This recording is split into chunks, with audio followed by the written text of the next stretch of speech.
एक आदमी अपने कुत्ते को टहला रहा था, तभी उसे अचानक एक नन्हा सा चील का बच्चा दिखाई दिया। किसी को पास आते देख छोटा सा बच्चा डर के मारे कोने में दुबक गया और हिलने डुलने की हिम्मत भी नहीं कर पाया। उसकी सुरक्षा को ध्यान में रखते हुए आदमी ने सोचा कि पहले उसे घर ले जाना ही बेहतर होगा। नए घर पहुंचते ही छोटा सा बच्चा घबराया हुआ था और लगातार ची ची कर रहा था। यह देखकर आदमी ने तुरंत उसे स्वादिष्ट खाना दिया। डर था कि कहीं वह खाना न खा पाए, इसलिए उसने छोटे छोटे मांस के टुकड़े भी अलग से तैयार कर दिए। जब वह पेट भरकर खा चुका तो धीरे धीरे शांत हो गया और इधर उधर उत्सुकता से देखने लगा। आदमी ने उसके लिए एक आरामदायक छोटा सा घोंसला बनाया, जिसमें मुलायम गद्दी बिछाई और कुछ खिलौने भी रख दिए। उसकी देखभाल में छोटा बच्चा अब डरता नहीं था और फिर से चंचल होने लगा। वह आदमी पर निर्भर रहने लगा, जैसे उसे अपनी माँ मान लिया हो। भले ही ठीक से खड़ा भी नहीं हो पाता था, लेकिन डगमगाते कदमों से वह लगातार आदमी की तरफ बढ़ता रहा। उसे अपनी ओर आते देखकर आदमी का दिल प्यार और स्नेह से भर गया। वह रोज उसके लिए अलग अलग स्वादिष्ट चीजें लाता और नए नए खिलौने भी देता। धीरे धीरे वह और भी नटखट हो गया। कभी आदमी के बदबूदार पैरों पर गुस्सा दिखाता तो कभी आदमी मजाक में हेलमेट पहनकर उससे मुकाबला करता।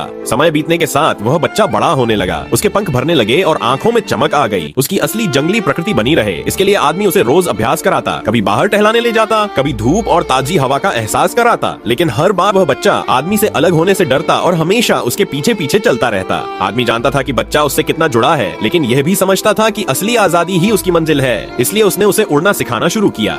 पहले छोटे छोटे फासलों पर, फिर ऊंची उड़ानों तक। हर बार की सफलता ने उस बच्चे को और आत्मविश्वासी बना दिया। जब वह पूरी तरह से उड़ना और जीना सीख गया, तब विदाई का समय आ पहुंचा। आदमी उसे एक ऊंची चट्टान पर ले गया। वहाँ की खूबसूरत वादियां उड़ने के लिए सबसे सही जगह थी। आदमी ने धीरे से उसकी आंखों की पट्टी खोली और उसे आसमान की ओर उछाल दिया। छोटा सा चील अपने पंख फैलाकर उड़ चला। कुछ देर आसमान में चक्कर काटे और जैसे आदमी से आखिरी विदाई की हो, फिर दूर आसमान की ओर उड़ गया।